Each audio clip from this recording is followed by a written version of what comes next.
The Mafia is alive and well in America, but it is a shadow of its former self, and the glory days of the 1940s and 50s are long gone. And while the five families are still strong, the RICO Act of 1970, combined with other factors, had led to the demise of smaller families throughout the United States. Here are 5 Mafia families that no longer exist.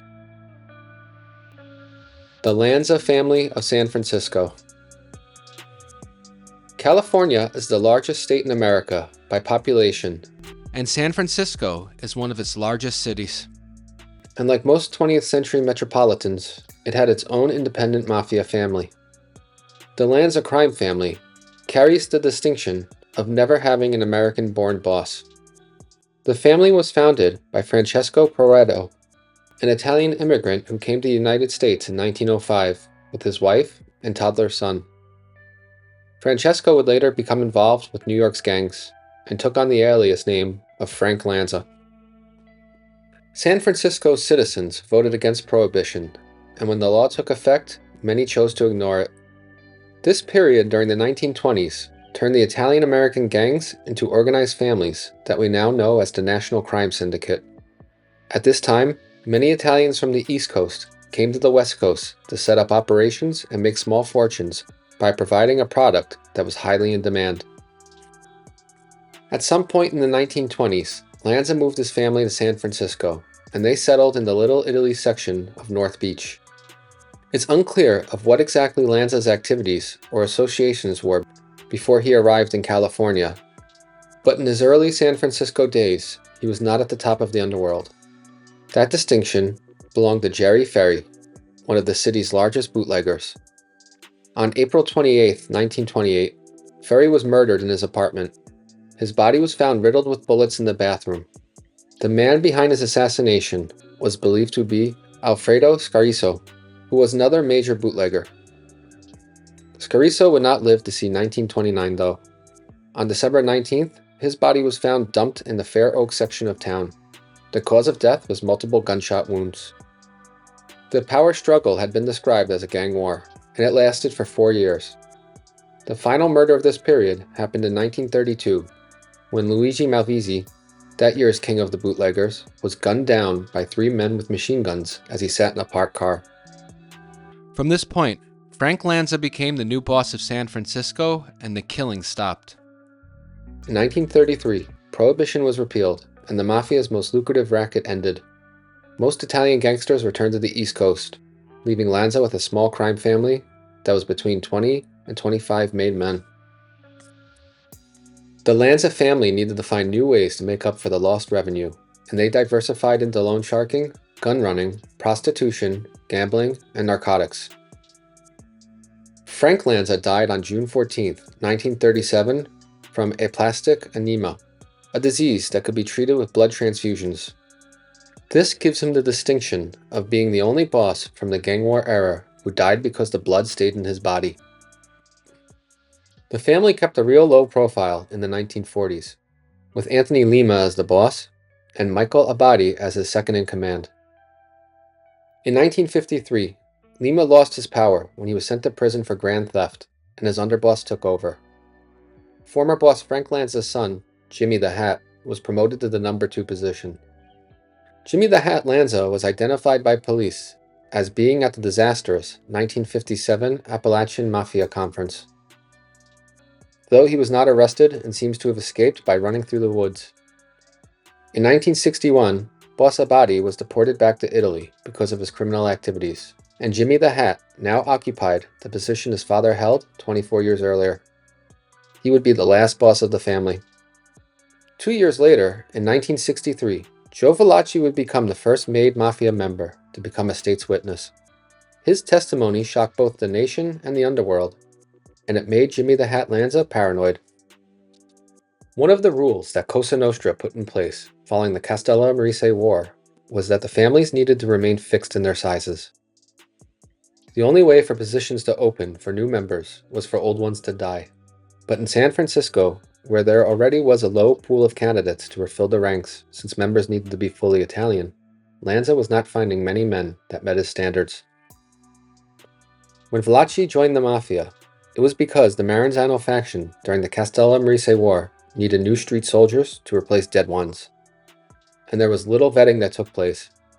Jimmy the Hat did not want to make the same mistakes and bring a potential turncoat into his ranks. And so old members were not replaced when they passed away, while current members began to age into senior citizens. In 1978, Sergio Maranghi, an Italian drug trafficker, settled into San Francisco, and he caught the attention of Jimmy the Hat as someone who was a really good earner. In 1980, he was inducted into the family, and in 1991, Jimmy the Hat's fears came true when Sergio was arrested in a cocaine bust and became an informant. After that, the details of the family's activities go silent. Jimmy the Hat Lanza died of natural causes on February 14, 2006, at the age of 103 without a successor.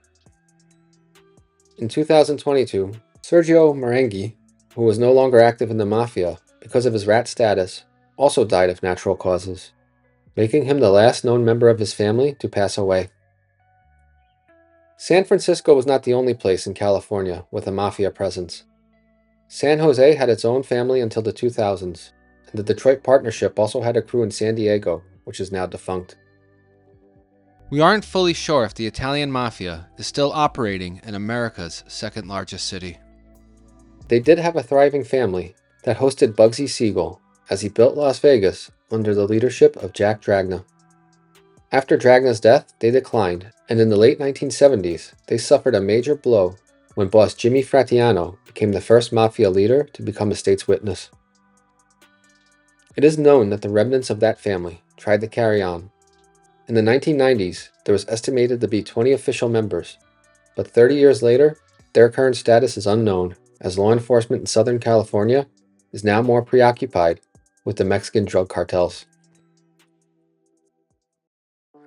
The Bufalino crime family.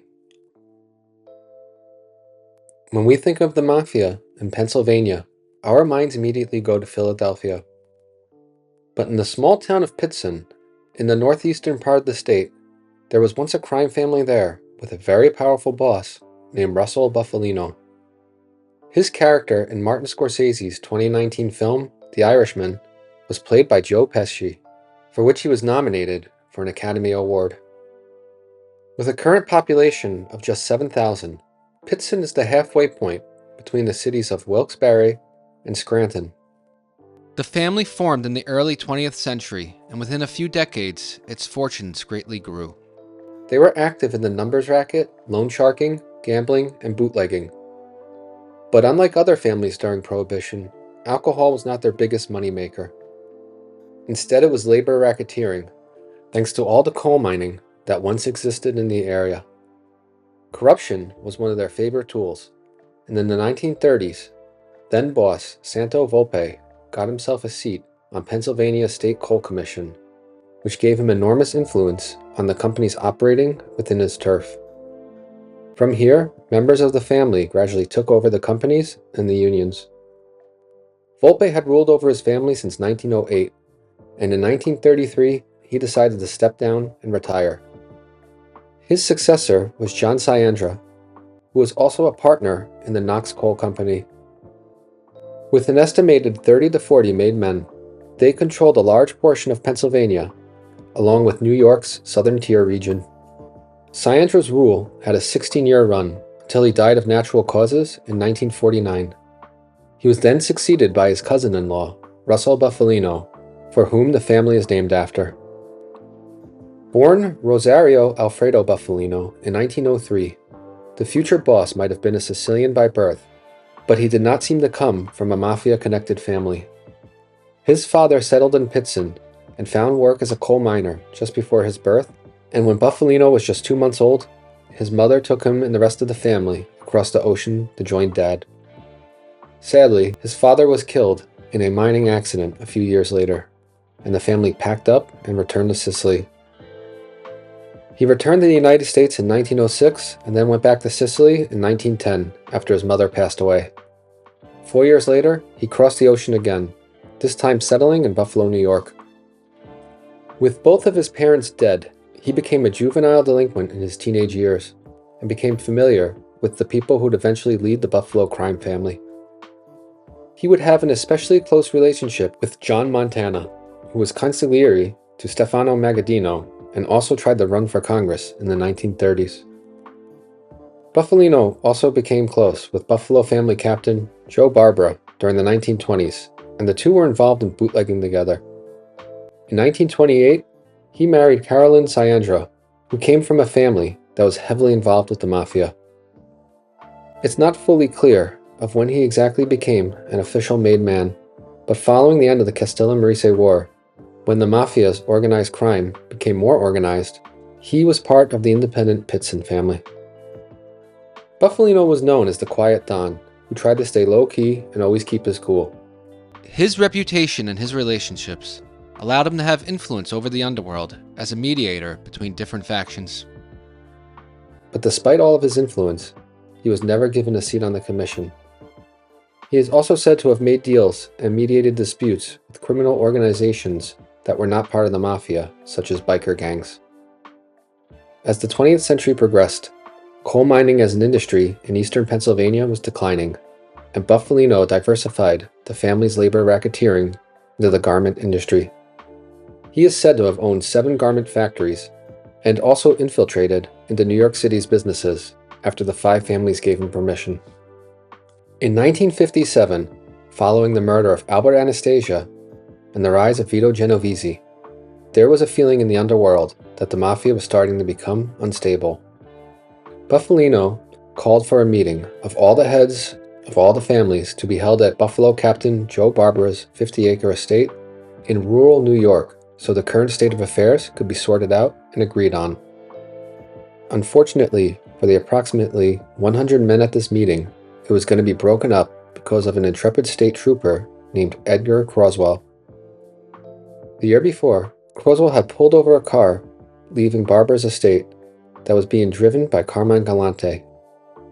When he looked up Galante's information, he learned that the man was a hardened criminal, and he began to occasionally check on Barbara from time to time, as he suspected that the wealthy businessman also had underworld ties.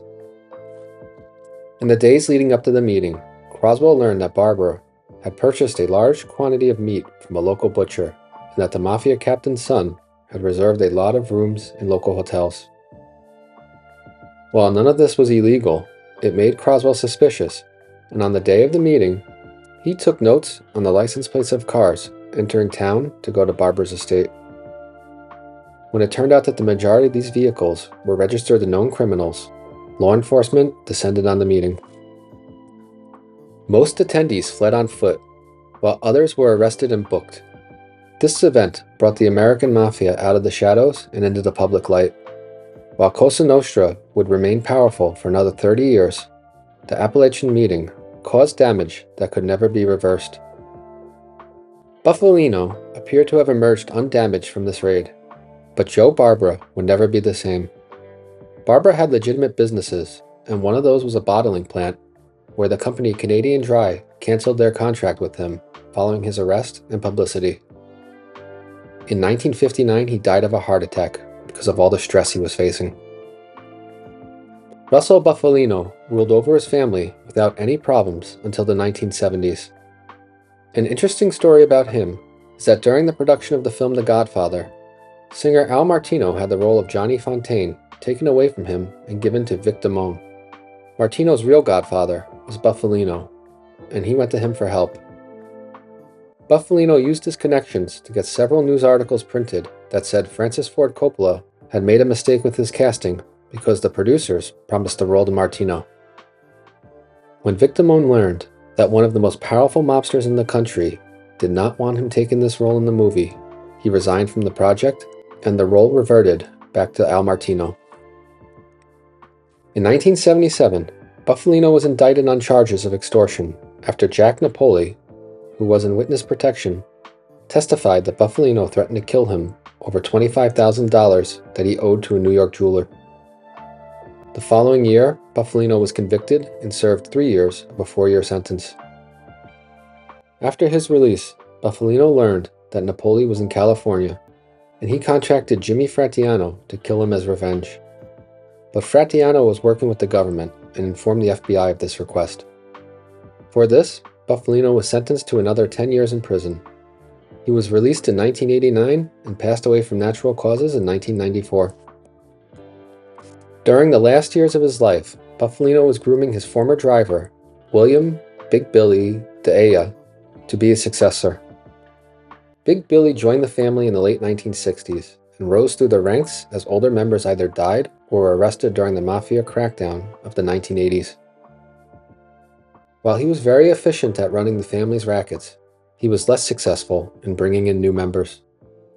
In the 1990s, many Italian Americans had no interest in joining the Mafia, as they were now a solid part of the middle class. In the 2000s, the IRS implicated Big Billy as being involved with money laundering. On May 31, 2006, he was indicted on federal charges for laundering $600,000 from illegal drug proceeds. When he learned that a co-conspirator was going to testify against him, he arranged to have him killed. But the person he gave the contract to was also an informant, and then he faced additional charges for trying to kill a witness. In 2008, he pled guilty to money laundering, conspiracy, and witness tampering. In exchange for his plea, the government dropped the charge for trying to kill a witness. However, in the Mafia world, he was done. Mobsters are not supposed to plead guilty, as that would be akin to admitting that the Mafia exists. Big Billy also became a government witness and testified that Mount Airy Casino Resort owner, Louis de Naples, committed perjury when he lied to the Pennsylvania Gaming Control Board about his relationship with Russell Bufalino and himself. This got 2 years knocked off his sentence, and he was released in 2013. In 2020, after years of staying silent and laying low, he agreed to be interviewed by investigative journalist and author Matt Birkbeck about his life and time in the Mafia. The book was released in 2023 under the title The Life We Choose. The Bufalino family is considered to have become obsolete following Big Billy's guilty plea in 2008. Whatever remained of it has been absorbed into other families. The Trafficante family. The Trafficante family takes its name from 1940s era boss Santos Trafficante Sr. He would later be succeeded by his son, who shared the same name. There's a scene in Donnie Brasco where the New York mobsters need to entertain Trafficante Jr. in order to gain his permission and support for a venture that the Bonanno family crew was trying to do in his territory of Florida. The family traces its origins to the 1920s, when they were the underdog Italian Mafia upstarts in the city of Tampa Bay, whose underworld was ran by Charlie Wall. The American-born Charlie Wall ran a network of corrupt politicians and city officials with a multi-ethnic crew that included Americans, Italians, and Cubans. Wall was the undisputed king of the city and state, but part of his success stemmed from not having powerful rivals. By the end of the decade, that was going to change. Ignacio Antinori was a Sicilian immigrant who formed a rival crew after arriving in Florida.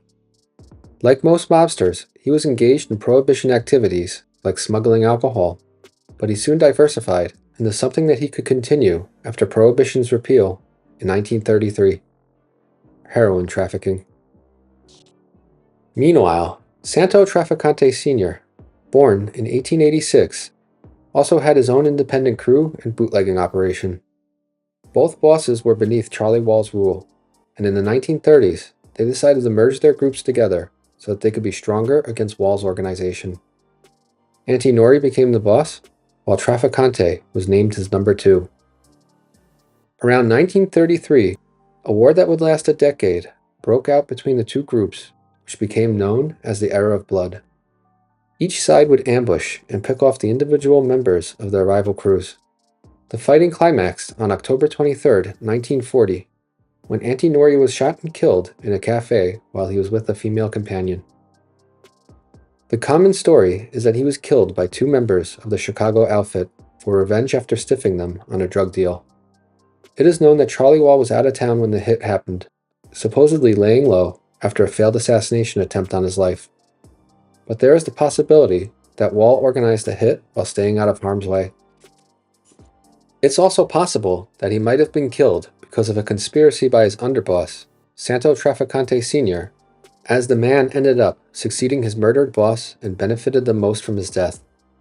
The fighting continued between the two groups until 1943, when Antinori's sons were arrested and sent to prison for drug trafficking. With the Antinoris no longer part of Tampa Bay's underworld, Santo Trafficante Sr. came to a peace agreement with Charlie Wall. The fighting would stop and Wall would be allowed to live and operate, so long as he recognized that he was no longer the dominant power and did not cause any trouble. This arrangement worked for everyone. Trafficante Sr. then began to groom Trafficante Jr. to take over the family as the next boss. They tried to expand the family into Cuba, but they were never able to make the island exclusively their territory. However, they did make a lot of money from the casinos in Havana that they controlled. The father was not able to stay in the shadows forever, and during the end of the 1940s, he found himself under constant police surveillance. During the 1950 Kefauver hearings, father and son fled to Cuba to avoid being subpoenaed, while hoping to grow their business there. While gone, they left Salvatore Red Italiano in charge, but he had his own legal problems that caused him to flee to Mexico and put Jimmy Lumia in temporary command. Charlie Wall received the subpoena. He attended the hearings and spoke to the committee, which enraged Santo Jr. After the hearings were complete, the Trafficantes returned to Tampa Bay and found out that Lumia was making disparaging comments behind their back. Seeing him as an ambitious potential challenger, Sr. had the man murdered in order to consolidate power. In the following years, the father's health began to decline. In 1953, Trafficante Jr. was shot, but survived the attempted hit. It is speculated that the person behind this move might have been Charlie Wall, who had been hoping to regain his former power and prestige. The next year, Trafficante Sr. passed away from natural causes, and his son succeeded him. In 1955, Charlie Wall was found dead in his home. His throat was cut and his head was bashed in by a blackjack. Bird seed was thrown on his body, and next to it was Senator Kefauver's book, Crime in America, which included excerpts from Wall's testimony. From this point forward, Trafficante's grip on power was secured. Trafficante tried to expand his operations in Cuba, and he was in attendance at the Appalachian meeting where he was one of the 60 participants to be arrested. The topic of Cuba was never discussed, and in the aftermath, he was investigated by Cuban police. He was arrested several times in the 1950s, but the charges were always dropped, except for one time when it went to trial and came back with a not guilty verdict. The Cuban Revolution was a blow to his empire, but it did get him to ally with an unlikely partner, the CIA. Both the Central Intelligence Agency and the Mafia saw Castro as a threat, and the mob was tasked with assassinating him, although neither group became successful in their mission. In the 1970s, Trafficante became implicated in the Kennedy assassination, which he denied at the time. These accusations would continue long after he passed away in 1987, with his lawyer claiming that he made a deathbed confession. In 1986, he was summoned to court for the last time and questioned about his involvement with the King's Court Bottle Club, the Bonanno family operation that Donnie Brasco was part of. He once again escaped conviction. On March 17, 1987, the Tampa Bay family boss died while undergoing heart surgery in Houston. He was 72 and never spent a day in prison. The family that he left at the end of his rule was not as strong or powerful as the one he inherited. After his death, the commission declared Florida to be open territory, while Vincent Lo Scalzo was proclaimed the new boss. And while Scalzozo might have been the new top guy, he no longer enjoyed the exclusive use of his domain. Lo Scalzo was faced with the challenge of replacing old members in the family in the 1980s and 90s. As a result, the family shrank in size. It's hard to find exact accurate numbers on their membership, as it appears that none of their members ever became informants, but there was a mass arrest of 18 men in the year 2000, whom the FBI described as member of the Trafficante family's Miami faction. In 1997, Los Scalzo pleaded no contest to grand theft and received 3 months probation. A no contest plea means the defendant does not admit guilt, but they do admit that the evidence against them is too strong to refute. Vincent Los Scalzo is still alive at the time of this video's release, and in his 80s. It is not clear if he's still involved with criminal activities or if he retired. It's also not clear if the Trafficante family still exists, with many believing that whatever membership remains has been absorbed by the 5 families as part of their Florida cruise. The New Orleans crime family. With origins dating back to the 1870s and maybe earlier, the New Orleans crime family carried the distinction of being the oldest mafia organization in the United States. The family was almost wiped out during the Sicilian lynchings of 1891, which we covered in an earlier video. After that event, then boss Charles Matranga ran his organization to keep an extremely low profile as they tried to rebuild themselves amid a climate that was hostile to Italians. Matranga ruled over his family until just shortly after the start of Prohibition, when he stepped down and installed Silver Dollar Sam Carollo to be his successor. Carollo was born in Sicily in 1896, and in 1904, his family crossed the ocean to settle in New Orleans. By 1918, he was a high-ranking member of the Matranga family. When Matranga retired, the bootlegging operation he built was small, so Carollo spent most of the 1920s waging war on rival operations so that he could become the biggest in the area. By 1930, he achieved that goal with the murder of rival William Bailey. After the end of Prohibition in 1933, he realigned his family's interest into drug trafficking and gambling. In 1930, during a drug buy, Carollo was accused of shooting undercover federal narcotics agent Cecil Moore. Despite multiple police officers willing to testify that he was really in New York at the time of the shooting, he was convicted and spent 2 years in prison. Following his release in 1934, Silver Dollar Sam struck a deal with Frank Costello and prominent state politician Huey Long to bring slot machines into New Orleans. He placed then-captain Carlos Marcello to run the family's gambling operations, and this illegal business went on for decades without any run-ins with the law.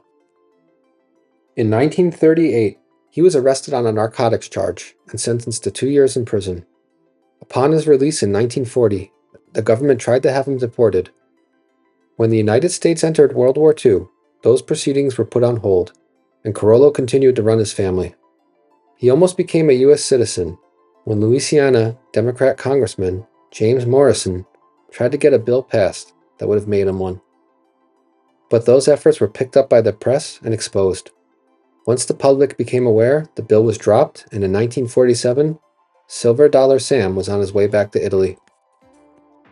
Carlos Marcello then took the reins of leadership, following an election among the family's captains. He arrived in the United States with his family when he was just 1 year old. He was a juvenile delinquent, and when he was 28, he was looking at a lengthy prison sentence for trying to sell 23 pounds of marijuana.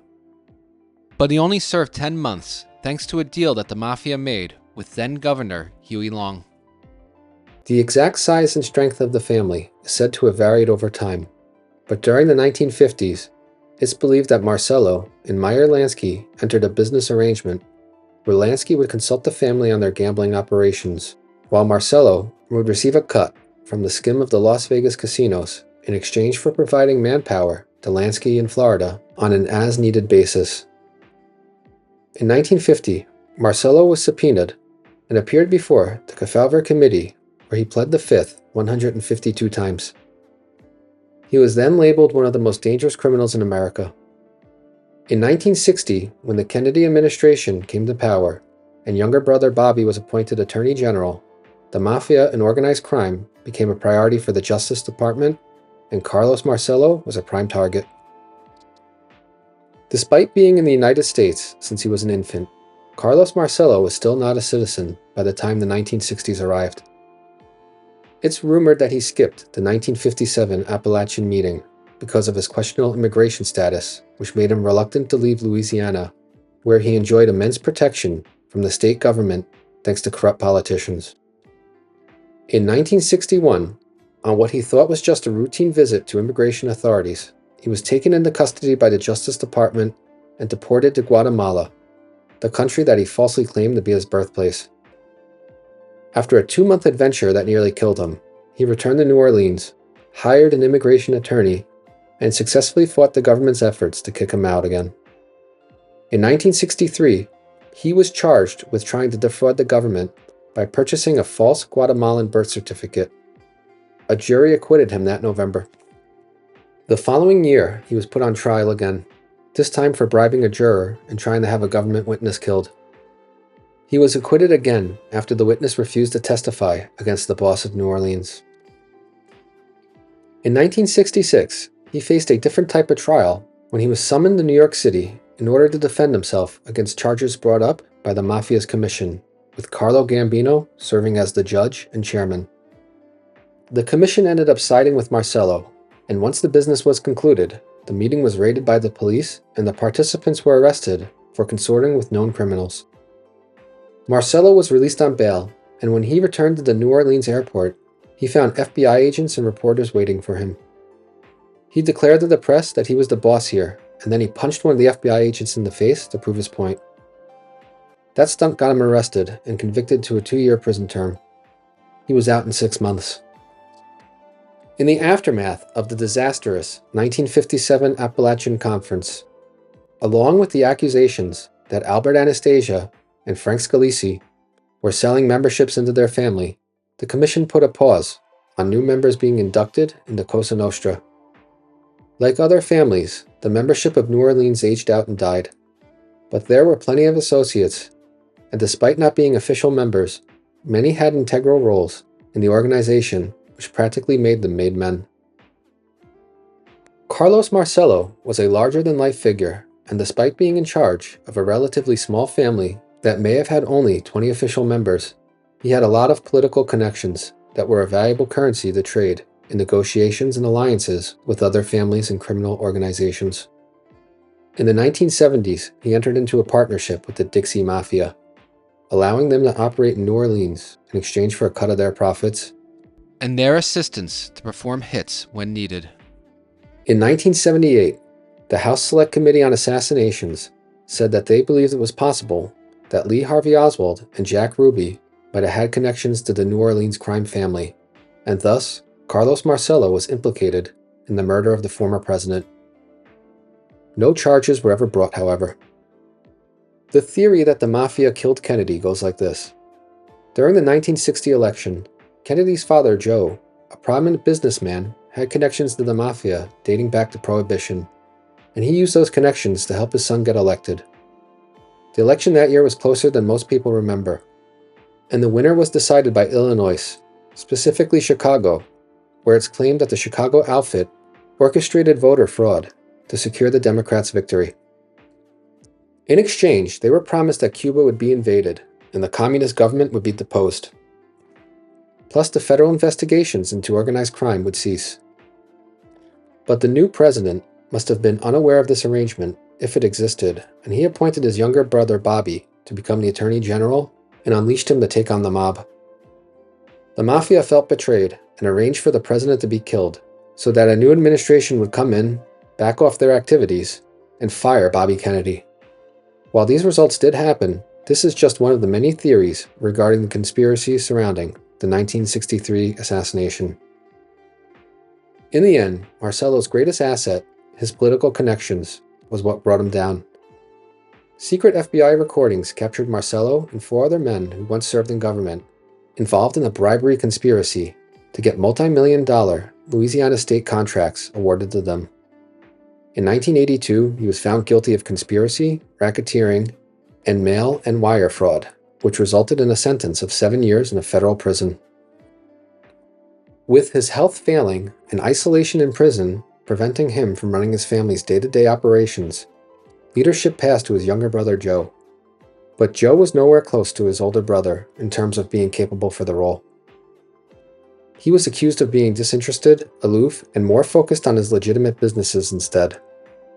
Dissatisfied associates reached out to the Gambino family to see if they would be interested in taking a foothold in New Orleans. In 1990, Joe resigned as boss, and while Carlos was out of prison, he was in his 80s and his health prevented him from returning the power.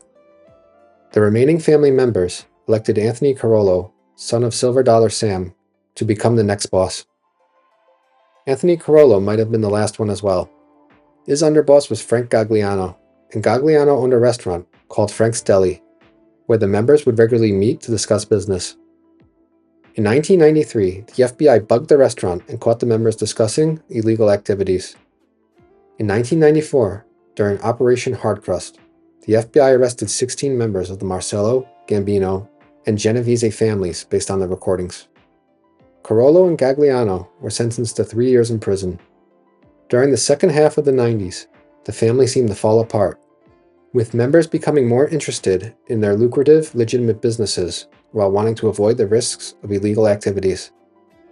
In 2003, U.S. Attorney Jim Letton described New Orleans as having open city status in Cosa Nostra. All known members from the 1990s are dead today, and America's oldest crime family is now defunct. The Dallas Crime Family. While the New Orleans and Trafficante families have possible connections to the Kennedy assassination, it feels right that the fifth defunct mafia family we are covering will be the Dallas crime family, of which Lee Harvey Oswald killer Jack Ruby is believed to have been an associate of. Of all the crime families that have been discussed, Dallas was probably the smallest and least powerful of the five, with no grand figureheads like Russell Bufalino or Carlos Marcello. And while it was not a crew that was within the New Orleans family, it may have been a vassal, as it was never able to fully conquer the city's underworld. Carlo Pirano is regarded to be the family's founding boss. He entered the United States around 1889 and first settled in Louisiana. Sometime before 1910, he relocated to Dallas. After that, he started the Mafia's outpost in Texas, with his brother Joseph as his underboss. Joseph's legitimate business was owning a grocery store. It's suspected that gambling and protection rackets were the family's first business interests, in addition to their legitimate ones. When Prohibition came into effect, they expanded into bootlegging. One of the family's soldiers was future boss, Joseph Savello. He first appeared on law enforcement's radar in 1926, when he was convicted of Prohibition violations and sentenced to 40 days in jail. On July 12th, the local police performed a series of raids on suspected bootleggers and arrested 22 men across the city. This included Savello and another bootlegger named Joe DiCarlo. 2 days later, the two men met up at the St. Paul drugstore, and Savello was carrying a loaded shotgun. We don't know why he had it with him, but it doesn't appear that its purpose was to ambush and kill DiCarlo. Instead, the two men stood next to each other and were talking when the gun went off and hit DiCarlo in the stomach. Savello did not run and stayed with the mortally wounded DiCarlo. When the police arrived, he told them that the shooting was an accident, and a dying DiCarlo also confirmed that with his last breath. Savello was arrested and charged with murder, but a grand jury dismissed the charges and decided not to indict him due to DiCarlo's last words. In 1930, Carlo Pirano died from natural causes, and his brother Joseph became the next boss. Details about the family's activities after the repeal of Prohibition during his reign are unclear, and law enforcement appear to be very unaware of any mafia presence in their city. This could be due to the Pirano family not being a dominant force. Organized crime did exist in Dallas, but the people the police were aware of were American-born citizens that were not Italian. Joseph Pirano was found dead in 1956, with a bullet in his right temple and a gun in his hand. The death was ruled a suicide, and it's suspected that he slipped into a deep depression after his wife's death 8 months earlier. His successor was Joseph Savello. Savello managed to keep a low profile during the 1930s and 40s. It's said that he developed a close relationship with New Orleans boss Carlos Marcello. While Marcello was not at the Appalachian meeting, Savello was, and may have possibly been his representative there. Savello was one of the 60 men to be arrested that day, and when Dallas police found out that one of the mobsters had an address in their city, they were shocked, as they believed they had a tight handle on organized crime and had successfully prevented the mafia from moving in. On January 13, 1960, Savello was indicted for conspiracy and perjury offenses stemming from the Appalachian Meeting. He and 20 other mob leaders would be found guilty and sentenced to 5 years in prison. This case was appealed and overturned 10 months later. The appeals court felt that the prosecutors had successfully proved there was a conspiracy at the meeting, but they did not prove if it was about illegal activities. Savello might have been a free man, but he would spend the rest of his life under constant law enforcement surveillance, both from the FBI and the Dallas police, who did not want their mob in their town. He died from natural causes in 1970. Theories of the Mafia killing JFK placed Savello and his family as the boots on the ground who made sure the work was carried out. However, there has not been any definite proof linking them to the assassination. Following Savello's death, it's believed the organization was taken over by restaurateur Joseph Ianni. If he did become the new boss, then his reign was short because he died in 1973 from a heart attack. Joseph Campisi, another restaurateur whose family's restaurant empire still exists in Dallas, is suspected of being the new boss. Both Campisi and Ianni had run-ins with law enforcement in their past, but the FBI did investigate them as being possible mafia leaders and did not find any credible evidence. The FBI believes that the Dallas crime family became defunct sometime in the 1970s following Savello's death, while others date the end of the family as being 1990 when Joseph Campisi died. Either way, the family has been long gone and replaced by other local gangs, as the melting pot of America continues to be stirred. It's important to note that while these specific families we just discussed do not exist anymore, it's not to say that crime has been erased. Instead, new groups from different backgrounds have stepped in to fill the void. It's part of human nature, and until that changes, we're always going to be stuck with criminals in our society.